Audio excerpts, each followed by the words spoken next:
Hello बच्चों, आज मैं आप लोगों को क्लास 8 की जो ये लेटेस्ट एडिशन की आपके पास एनसीईआरटी की बुक है ना, इसका एक नया चैप्टर स्टार्ट कराने वाली हूँ। Chapter number 13 introduction to graph. इस बुक का ये हमारे पास लास्ट चैप्टर है। बाकी सारे चैप्टर्स चैनल पे अपलोड है with examples and trials and exercise, तो आप वहाँ से उन चैप्टर्स को कर सकते हैं।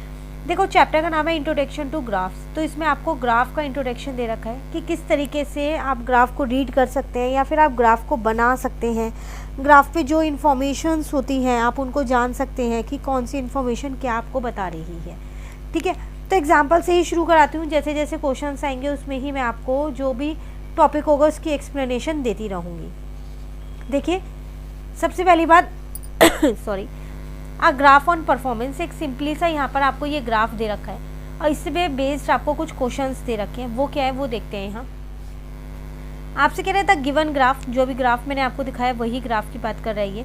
Represent the total runs scored by two batsman A and B. दो बैट्समैन है ए और बी, वो कितने कितने रन स्कोर कर रहे हैं मैच में, वो आपको ये ग्राफ रिप्रेजेंट कर रहा है।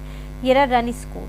ठीक है, आगे कह रहा है during each of the 10 different matches in the year 2007। पूरे 2007 में, पूरे साल में 10 मैच हुए थे। उन 10 मैच में इन दोनों बैट्समैन ने कितने कितने रन स्कोर किए वो आपको यहाँ पर ग्राफ पे बता रखा है। Study the graph and answer the following question. अब इस ग्राफ को आप अच्छे से स्टडी कर लो एक बारी, और जो कुछ क्वेश्चंस आपसे पूछे गए हैं उनके आंसर आपको देने हैं। ठीक है, फर्स्ट क्वेश्चन में आपसे क्या कह रहा है, what information is given on the two axis. ये दो एक्सिस है ना, आपको पता है ये वाली एक्स एक्सिस होती है और ये वाली वाई एक्सिस होती है। इन दोनों एक्सिस पे क्या इन्फॉर्मेशन है वो आपको बतानी है।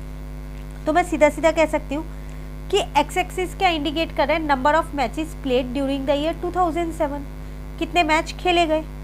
ठीक है, और वाई एक्सिस क्या रिप्रेजेंट कर रहा है कि जो रन्स है, Y axis show total runs scored by two batsman. Clear है, तो पर आपको ये लिख के आना है इसको, तो हम इसको लिखेंगे कैसे वो मैं यहाँ लिख देती हूँ।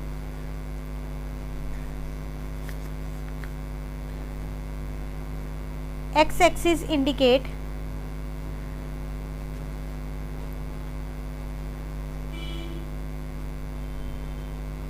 number of matches played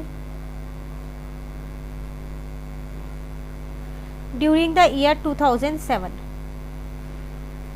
and Y axis shows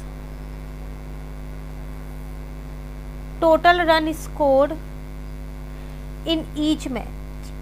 her match में कितने रन उन बैट्समैन ने स्कोर किए वो रिप्रेजेंट कर रहे हैं। क्लियर। सेकंड में आपसे क्या कह रहे हैं यहाँ पर, which line show the run scored by batsman A. Batsman A के लिए कौन सी लाइन शो कर रही है। देखो ऊपर यहाँ दो लाइंस बनी है, ये डॉटेड लाइन और ये पूरी स्ट्रेट लाइन है। तो बैट्समैन ए के लिए डॉटेड लाइन है ना, तो बस सीधा सीधा आंसर में आ जाएगा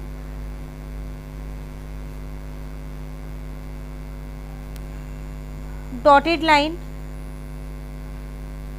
shows the runs scored by batsman A। Clear.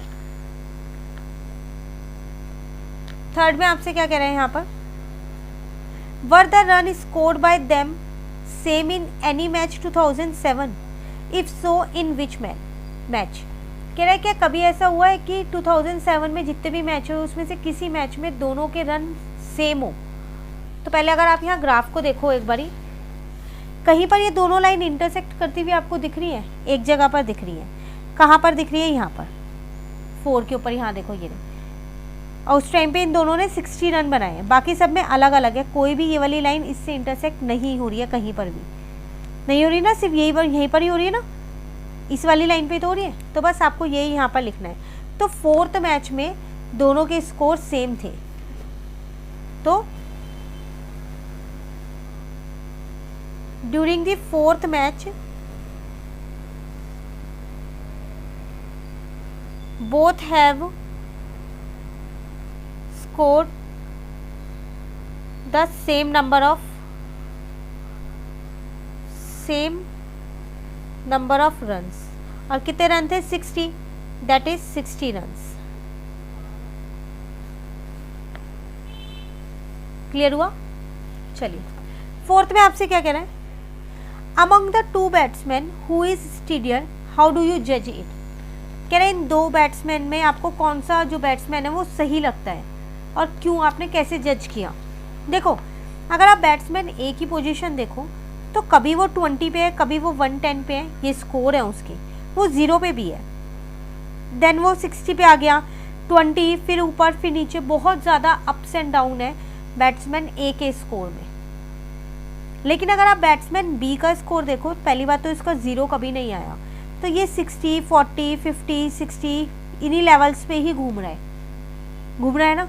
तो इसका मतलब हम ये कह सकते हैं कि जो बैट्समैन बी है वो बहुत ज़्यादा कंसिस्टेंट है और रिलायबल बैट्समैन है, हम इस पे विश्वास कर सकते हैं, पर ए पे नहीं कर सकते क्योंकि ए का स्कोर एक मैच में तो बहुत ज़्यादा है और एक मैच में 0 भी है, तो हमें नहीं पता कि वो नेक्स्ट मैच में कितने स्कोर बनाएगा, है ना। तो आपको यही चीज़ यहाँ पर लिखनी है, तो इसको हम यहाँ लिख देते हैं,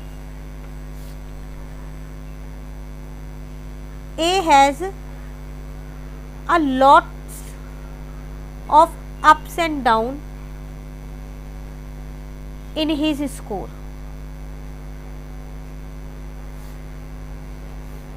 Hence, B is more consistent and reliable batsman.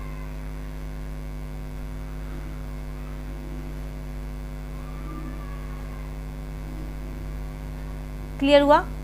ये था आपके पास एग्जाम्पल नंबर 1 जो हमारा कंप्लीट हो गया है। सिर्फ ग्राफ को रीड करके क्वेश्चन के आंसर देने थे।